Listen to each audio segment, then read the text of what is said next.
সুপ্রিয় দর্শক, কেমন আছেন সবাই? আশা করি সবাই অনেক ভালো আছেন। তো দর্শক, আমার স্টুডেন্ট আবার চলে আসছে বিভিন্ন জায়গা থেকে। তো জেনে নেবো কে কোথা থেকে আসছে। ভাই, আপনার নাম কি? আমার নাম মনির হোসেন মহাসিন। আপনি আসছেন কোথা থেকে? আমি ঢাকা ড্যামরা থেকে আসছি। ঢাকা টেমনা থেকে। ছোট ভাই, তোমার নাম? আমার নাম পলাশ বিশ্বাস। আমি গোপালগঞ্জ থেকে এসেছি। ভাই, আপনার নাম? আমার নাম মোহাম্মদ নাসিরউদ্দিন, আমি ঢাকা ড্যামরা থেকে আইছি।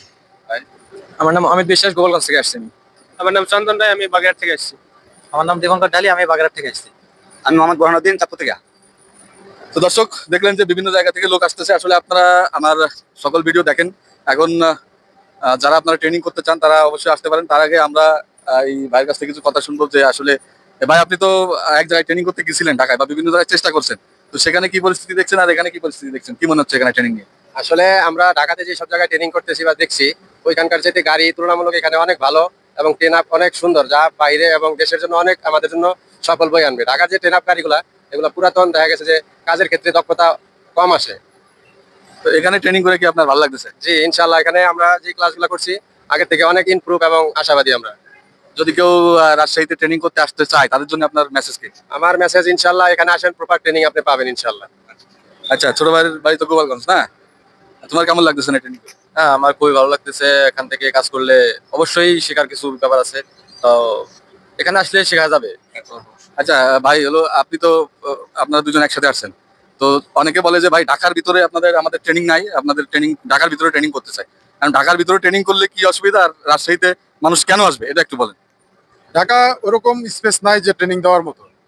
ওইখানে আপনার কোনো ট্রেনিং এর কোনো ইকুইপমেন্টসও নাই। ওখানে তো হইলো আপনার এই ফ্যামিলি এরিয়া, ওইখানে এরকম ইয়া নাই। কিন্তু এই জায়গায় আমরা যা দেখলাম, আমাদের ইনস্ট্রাক্টর, আমাদের সেফটি সুপারভাইজার, ওনারা আমাদের যে ইনস্ট্রাকশনগুলো দিছে বা আমাদের যেইভাবে কোর্স করাইতেছে, এইভাবে শিখলে আমরা বাইরে যারা বিদেশগামী বাইরে যাব, তাদের জন্য খুবই একটা অপরচুনিটি এবং গুড বেনিফিট। ঠিক আছে, মানে বাইরে গিয়ে তো আসলে গাড়ি চালাইতে হবে, তাই না? এখন যদি আপনি এরকম ছোট একটা গাড়ি আপনি আড়াইতে পারতেছেন না, কিছু করতে পারতেছেন না, অল্প জায়গার মধ্যে আপনি গাড়ি চালান, তাহলে তো বাইরে যেয়ে আপনি কাজ করতে পারবেন না। তাই আপনার গাড়িতে উঠতে গেলে সাহসের যে প্রয়োজন, সেই সাহসটা এখানে হচ্ছে কিনা, বা এই গাড়ি দিয়ে কাজ শিখে বাইরে যায় গাড়ি। অবভিয়াসলি এটা অনেক বড় একটা এরিয়া এবং অনেক মানে বিশাল পরিসরে একটা জায়গা। এখানে কাজ শিখলে গাড়ি মুভিং, গাড়ি যে কোনো ওয়েতে কাজ করা যায় এবং মন ইচ্ছা মন স্বাধীন মতো কাজ করা যায়, যেটা ঢাকার ভিতরে করা সম্ভব না। যারা ঢাকায় তাদের বাসা, তাদেরকে আপনি কি বলতে চাচ্ছেন এখানে এসে কতটুকু সেফ বা কিভাবে? যারা বিদেশ যাওয়ার জন্য ঢাকাবাসী আছে, তাদেরকে বিনীতভাবে অনুরোধ করব, আপনারা রাজশাহী এই জায়গায় এসে আপনারা ট্রেনিং করেন, আপনাদের ফিউচার লাইফ ভেরি ব্রাইট। অসংখ্য ধন্যবাদ। আচ্ছা ভাই, আপনার কাছে একটু আসি। আপনার বাসা? বাসা চাঁদপুর। চাঁদপুর। এই যে চাঁদপুর থেকে এত দূরে আসছেন, তো আপনার কি ভয় লাগে না যে এত যাচ্ছি, কোথায় কোনো বাটপারে খপ্পরে পড়ি বা এরকম সমস্যা হতে পারে? না, আসলে অন্য যারা আছে তাদের এই ভয়টা থাকতে পারে, কারণ কি আমি রাজশাহী আগে ছিলাম। আর রাজশাহী মানুষের আন্তরিকতা সম্পর্কে আমার ভালো ধারণা আছে, তারা খুব অনেস্ট হয়। তো আমার এই জন্য তো ভয় লাগে না সত্যি বলতে। আর দ্বিতীয়ত, আমি ভিডিওতে দেখছি যে এখানে ওপেন স্পেসটা অনেক সুন্দর এবং কি স্বাধীনতা আছে। আর দ্বিতীয়ত, উপরে একটা মানে শেডও আছে, যার কারণে বৃষ্টির মধ্যে কাজ করতে পারবো এখন বর্ষা সিজন। সে চিন্তা করে অলরেডি বাইরে বৃষ্টি পড়তেছে, ঠিক আছে, কিন্তু আমরা কিন্তু ভিতরে ট্রেনিং চালাইতেছি, তাই না? আমি এটা বুঝতে পারছি যে, কারণ কি যদি আউটসাইডে কাজ করতাম মেবি বৃষ্টির মধ্যে হতো না। তো আমি ক্লাস মিস করতাম। আবার আমার অলরেডি ফ্লাইট মানে টিকিট কাটা হয়ে গেছে। সে কারণে চিন্তা করলাম, যদি আমি এমন একটা সেন্টারে যাই যেখানে আমার বৃষ্টি হলে কাজ করতে পারবো না, তাহলে তো আমার জন্য খুব বিপজ্জনক। আমি টাইম দিতে পারবো না, সেহেতু আমার কষ্ট কমপ্লিট হবে না, কারণ কেন থাকার বিষয়। সে চিন্তা করে আমি এটা দেখলাম যে এখানে শেডু আছে, প্লাস যে কোনো সময় কাজ শেখা যায়। স্বাধীনতা এখানে এসে দেখলাম স্বাধীনতা আছে। সেফটি কতটুকু? সেফটি মানে কোনো সিটিং বাটপারি কোনো দানা? এখানে সেফটি 100% এটা বলা যায়, অনেস্টলি বলতে পারি। আর দ্বিতীয়ত, এখানে যে কেউ আসলে আমার মনে হয় না আপনার মতো মানুষের কাছে ধোকা খাবে, কারণ কি আপনি অনেস্ট, যতটুকু বুঝতে পারছি এটা বলা ঠিক না, এটা অনেস্ট মানুষ। এবং কি যেটা বর্তমানে অন্য জায়গায় শুনি যে এখন টাকা নেওয়ার পরে এতটা কেয়ার করে না, শিক্ষক স্টুডেন্টকে এতটা মূল্যায়ন করে না। এখানে যতটুকু দেখতাম যে ছাত্ররা থেকে বেশি আগ্রহ টিচার দেয় যে আসে শিখো, আসো, মানে এটা গুরুত্ব দেয়, যা অন্য জায়গাতে পাওয়া যায় না। অন্য জায়গাতে স্টুডেন্ট বলে স্যার আসেন শিখিয়ে দেন, এখানে এই জিনিসটা না। এটা খুব ভালো লাগছে আমার কাছে, যার কারণে আমি হ্যাপি। সো আমি চাঁদপুর, কুমিল্লা বা ওদিকে নোয়াখালী যারা ট্রেনিং করতে আসতে চায়, তারা এখানে আসতে পারে কিনা? হ্যাঁ, অবশ্যই আসতে পারে। আর ওখানে তো মেবি শেখার মতো প্লেস নাই, ঢাকা নাই, আমি যতটুকু জানি। আর যদিও এভাবে ছাইড়ে যায় শিখে, ওগুলোতে তো আসলে আপনার মতো এভাবে ট্রেন করবে না, কারণ কি ওরা জানে কতটুকু করবে কতটুকু মেবি।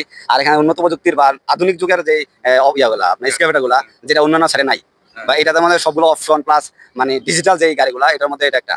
আর বাইরে যেয়ে কাজ করার মতো। হ্যাঁ, সিঙ্গাপুরে আমি যাচ্ছি, সো সিঙ্গাপুরে যে ধরনের গাড়ি ইউজ করা হয় এটা থেকে এটা ভালো বা বড়। তো সেই কারণে চিন্তা নাই যে কেউ সিঙ্গাপুর বা ইউরোপ যে কোনো কান্ট্রিতে যদি স্কেভেটার জবের জন্য বা এইসব কাজে যান, তাহলে এখান থেকে ট্রেনিং নিতে পারেন। একটা যদি 20 দিনের একটা ক্লাস করেন, তাহলে মেবি ভালো একটা মানে যোগ্যতা এসে পড়বে আপনার। আর যদি আরো ভালো চান, আরো বেশি দিন থেকে আপনার ভালো একটা যোগ্যতা নিয়ে গেলে, স্কিলটা আসলে নিজের উপর ডিপেন্ড করে কে কতটুকু শিখতে পারবে। কিন্তু আমি কিন্তু সবাইকে এখানে সমানভাবে গাড়ি দিচ্ছি। এবং সবাইকে সমানভাবে বুঝাইছি। এমন না যে ওই ভাইকে আমি একটু বেশি দিছি, ওই কাকাও একটু কম দিছি, বা একে একটু বেশি বুঝাইছি একে কম বুঝাইছি, এমন না। সবাইকে সমানভাবে বুঝাইতেছি, সমানভাবে গাড়ি দিতেছি। এটা ঠিক আছে কিনা? হ্যাঁ, পক্ষপাতিত্ব করলে তো অবশ্যই আমরা বলতাম এবং কি আমরা হয়তো বা চলে যেতাম। এই পক্ষপাতিত্ব ইনশাল্লাহ নাই, এটা ভালো লাগছে বুঝছেন, সবাইকে সবার সমানভাবে টাইম দেওয়া, যে আগে আসছে তাদেরকে আগে আগে মানে ট্রেন আপ করা, এটা ভালো লাগছে। আজকে তো ব্রিফিং হলো প্লাস ট্রেনিং হলো, আমি হয়তো বা কালকে চলে যাবো। এটা এই জন্য আজকে থিওরি ক্লাস মাঝখানে হয়েছে। আচ্ছা, আমাদের যে থিওরি শিট দিই এইগুলোতে আসলে কতটুকু উপকার বা কতটুকু এইগুলা মানুষ অন্য জায়গায় পাবে কিনা, এরকম আসলে বিদেশের ক্ষেত্রে বিশেষ করে এই শীটগুলো বেশি হেল্পফুল, কিন্তু বাংলাদেশের তো জানি না। বাংলাদেশে তো আসলে মাঠে ঘাটে গাড়ি চালাইলে কিছুই লাগে না। এই কারণে শীত তো বিদেশের ক্ষেত্রে এই সেফটি বইগুলা বা দিক নির্দেশনা, কোন জিনিসটা কি কাজ, কিভাবে এটা কেয়ার করতে হবে, এই বিষয়গুলা বইয়ের মধ্যে খুব ভালোভাবে প্লাস স্যার বুঝিয়ে দিছে। তো আসলে এই বিষয়গুলো না জানা থাকলে তো একটা অপারেটরের কোনো যোগ্যতাই নেই। তো এই জিনিসটা শিখাচ্ছে ভালোভাবে, এটা ভালো লাগছে। প্রত্যেকটি জিনিসের গাইডলাইন ভালোভাবে দিচ্ছে, এটা একটা প্লাস পয়েন্ট। আর আচ্ছা, আপনাদের কোনো প্রশ্ন থাকলে, যদি কোনো প্রশ্ন থাকে, সেই প্রশ্নের উত্তর দিতেছি কি আমি, নাকি এড়াই যাচ্ছি কেন কোনো কিছু? না না, সবকিছু ঠিক আছে। আমরা যেটা বুঝতেছি না সেটা আপনার কাছে জিজ্ঞেস করলে সবকিছু আর কি সঠিকভাবে আমাদের হাতে ধরে দেখা যাচ্ছে। হুম। এখানে আমরা আর কি এই তোমার কেমন লাগতেছে এখানে? খুবই ভালো লাগতেছে এখানে আসার পর অনেক কিছু শিখতে গোপালগঞ্জে পারতেছি। যারা আসবে, তারা আসতে চাই পারে কিনা? অবশ্যই এখানে আসতে কোনো পারে। risk আছে? না, কোনো রিস্ক নেই। কি অবস্থা? আমি তো ভাই কিছু বলার নাই আমার, কারণ হচ্ছে কি আমি একদিনে দেখছি আর একদিনে দেখে এই জায়গায় আসছি, আমি অন্য কোনো জায়গায় যোগাযোগ করি নাই। আর সত্যি কথা বলতেছি কি, বাইরে দেখে আমার অনেক ভালো পছন্দ লাগতেছে কিনা হয়েছে। এখানে কাজ শিখে? অবশ্যই ভাই, ভালো যাবে? পারা যাবে, শিখবো অবশ্যই। আমাদের যে ছোট যে জুনিয়র মানে আপনি তো সিনিয়র ইন্সট্রাক্টর, আমাদের জুনিয়র যে দুইজন অ্যাসিস্ট্যান্ট যে জুনিয়র ইন্সট্রাক্টর আছে হ্যাঁ। তাদেরকেও পরিচয় করাই দেন আমাদের সাথে, বা যারা যারা মাঝে মাঝে আসবে- ট্রেনিং এর সামনে আসে, ওদেরও পরিচয় হয়েছে, ওরাও ভিডিওতে আসবে, সমস্যা নেই। আমার সবসময় তো দেখা গেল আমি থাকতে পারি না, তাই না? তো যারা আমার অ্যাসিস্ট্যান্ট, যারা ট্রেনিং দেয়, তাদের কি কোনো অবজেকশন আছে? না, তাদের ব্যাপারে কোনো অবজেকশন নাই। এই কারণে তারাও ঠিক আপনার মতো আমাদের ইনস্ট্রাকশন দেয় এবং আমাদের হাতে ধরে কাজগুলো শেখায় এবং প্রপারলি শেখায়, যেটা মানে আমরা শিখতে পারবো যেভাবে ওইভাবে শেখায়। তাদের প্রতি অসংখ্য ধন্যবাদ, কৃতজ্ঞতা জানাই এবং তাদেরকে পরিচয় করে দিলে আমাদের সাথে সবচেয়ে হ্যাঁ, পরিচয় অবশ্যই পরিচয় হবে, তারাও ভিডিওতে আসবে, তারাও ভবিষ্যতে এখন অ্যাসিস্ট্যান্ট আছে, একসময় তারাও প্রধান পর্যায়ে যাবে। ট্রেনিং দিতে দিতে আসলে তাদের একটা অভিজ্ঞতা হয়ে যাবে, তাই না? তো দর্শক, এই ছিল আজকের মতো ভিডিও। তো যারা আপনারা ট্রেনিং করতে চান আমাদের ট্রেনিং সেন্টার রাজশাহীতে, আপনারা আমাদের স্ক্রিনে নাম্বার দেওয়া থাকবে, নাম্বারে যোগাযোগ করে চলে আসবেন। ধন্যবাদ সবাইকে।